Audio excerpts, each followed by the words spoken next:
Ito nga pala ang dating buhay ko. Dito nga pala ako nagtatrabaho sa construction. Ganyan kainit, pag umulan maputik, pero hindi ko inalintana yon para kumita.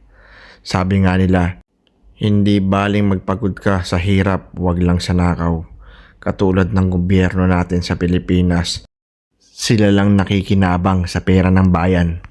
Lagi niyong tatandaan na hindi porket na-graduate ka, summa cum laude ka, ay hindi mo na kayang gawin ang mga ginagawa nila. Tandaan nyo, daig ng madiskarte ang matalino. At hindi naman basihan kung ang trabaho mo ay nasa aircon ka o kung ano paman. Ang importante dyan, lumalaban ka ng patas at hindi ka nang aagrabyado ng kapwa. Kaya saludo ko sa mga katulad kong construction worker dati. Binubuhay nila ang pamilya nila sa tamang paraan.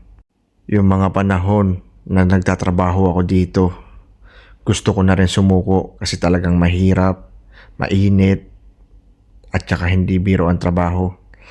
Pero lagi ko na lang iniisip na ginagawa ko to para sa pamilya ko. Dahil wala kaming kakainin pag hindi ako nagtrabaho. Alam ko, isa ka rin sa nangangarap na makapunta ng ibang bansa katulad ko.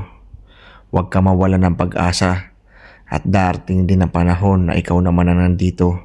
Tiwala lang sa sarili, sa Diyos, lagi kang magdasal at hindi ka niya bibiguin sa oras na kailangan mo na talaga siya.